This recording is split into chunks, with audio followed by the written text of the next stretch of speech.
Toza na breaking news toujours na Manchester. Ba sango mikolo oyo toza so na sango mosusu te soki ezali oyo ya kolamuka te, oyo esengeli bana mboka balamuka te, oyo esengeli bana mboka batelema mpona kolibere mboka. Libération ya Congo eza likambo etali noko te tata te, etali mwana nyonso to ya Congo, parce que makambo ezoleka na Congo soki biso tolobi te eza na moto mosusu akoloba te. Alors na yango tozosenga na bato nyonso baza na diaspora, eloko ya makasi tokoki kosala ezali kostope dialogue oyo IDPS azolinga kokende na biso na bato oyo bazoboma oyo balingi Congo te.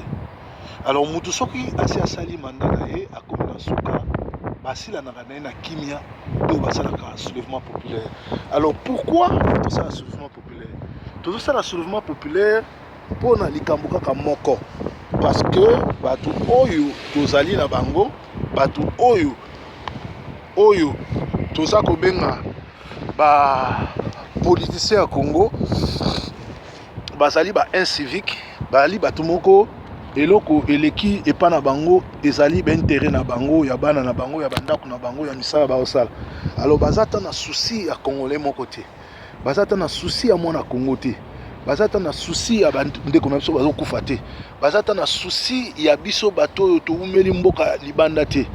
Or mboka na biso etonda nkita, mboka na biso etonda nyonso, mboka na biso eza na nyonso, tokoki koya kovandaka libanda mboka te lokola bato bazanga mboka yango wana ngongango ekoki esengeli mwana mboka nyonso tu atelema, mwana mboka nyonso tu azwa likambo na ye, parce que tala bamboka mindele ndenge somona ndenge mundele atumbia, tala mundele ndenge abongisia.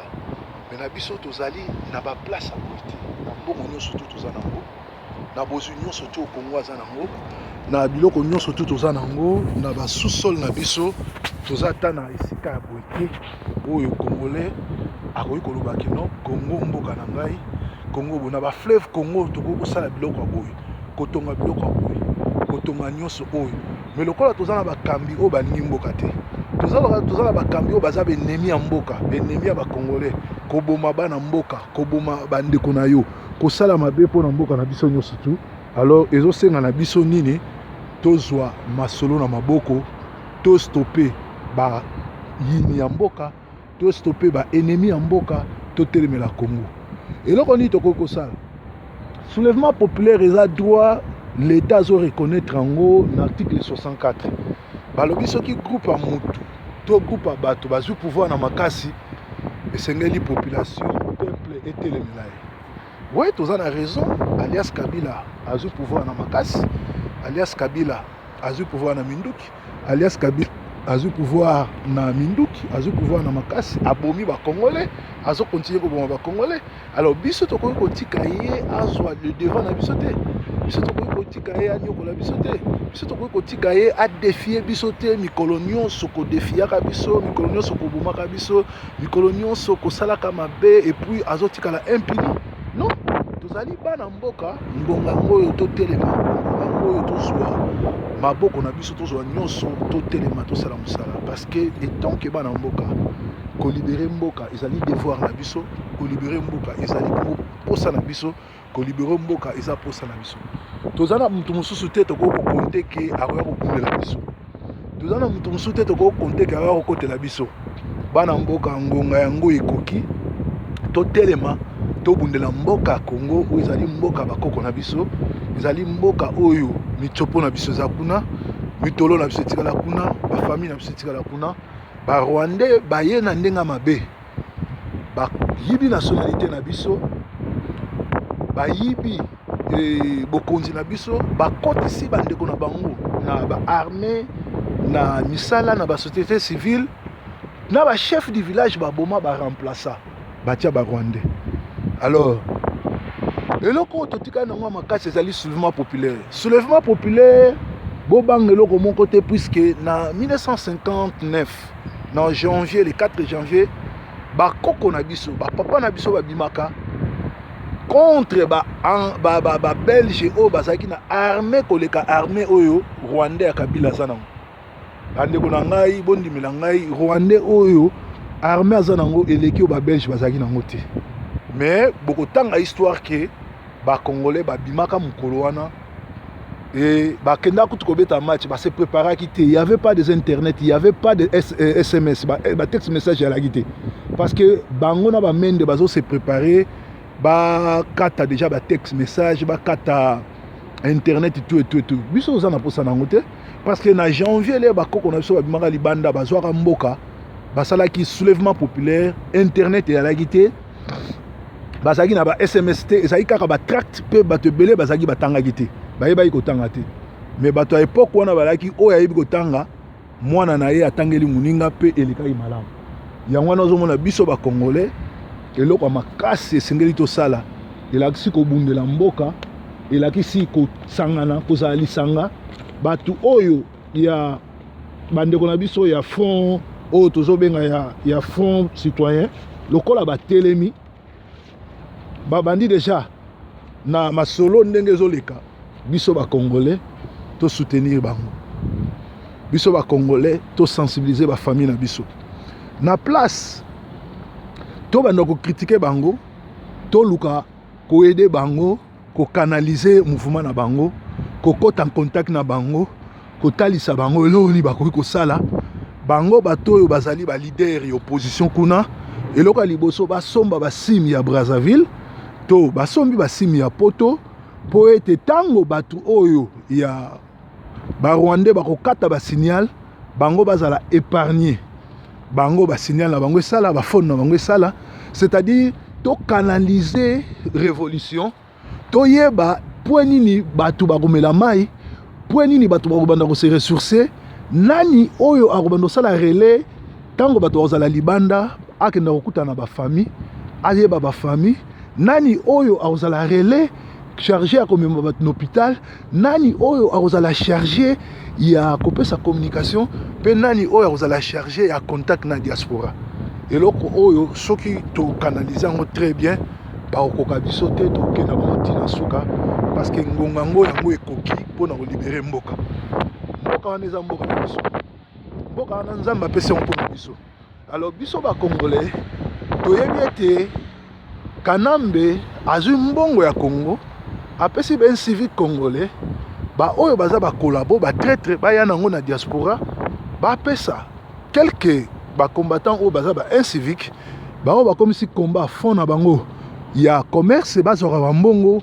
po basala ba vidéo akofinga bazora ba mbongo po na kotia distraction kosala ba vidéo ezanga tina bazora ba mbongo ya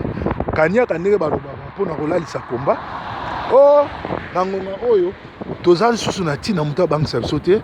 toza na tina ya kokangama lisusu na bato te parce que révolution ekomi pembeni alors eloko oyo biso bacongolais fu tosala ezali eloko oyo ya makasi yali kotelema kosangana kozala bomoko mpe koloba langage moko kose soutenir kose souder na bandeko oyo bazali bongo na kote ya Kinshasa oyo bazali ba fond ya nini ya fond citoyen na ngonga oyo tozosala makambo oyo Churchill asalaki Churchill azalaki na relation malamu te na ba russe mais likolo ya kolibérer ba français esengelaki Churchill asala voyage na Moscou et akendeki kuna alobi azalaki obligé à travailler na Satan pour na libérer mboka na ngongo oyo ba oyo nyonso toyebi bango lokola ba traître ba oyo nyonso toyebi bango lokola ba ennemi ya Congo ba oyo nyonso toyebi bango lokola bato oyo balingaka mboka te ba oyo nyonso toyebi bango lokola ba ennemi ya Congo totika bango na basala bamona neti ke bango bazo régner mais biso souci na biso eza nini mboka ezala libéré le mboka ezala libéré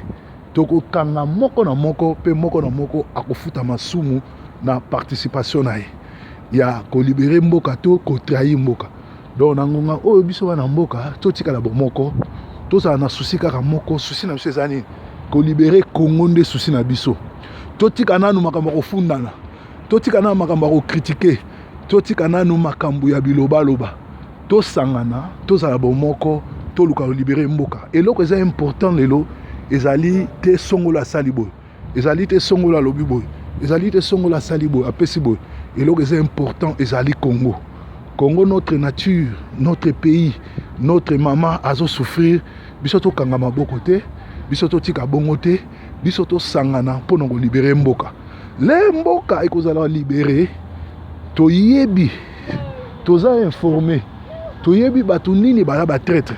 toyebi bato nini batrahi mboka, toyebi bato nini basali mabe, toyebi bato nini balobi mabe ya Congo, toyebi banani bacomposé na ba étranger, banani bacomposé na ba traître, banani bacomposé na ba rwandais. Nde na ngonga wana chasse à l'homme ekobana.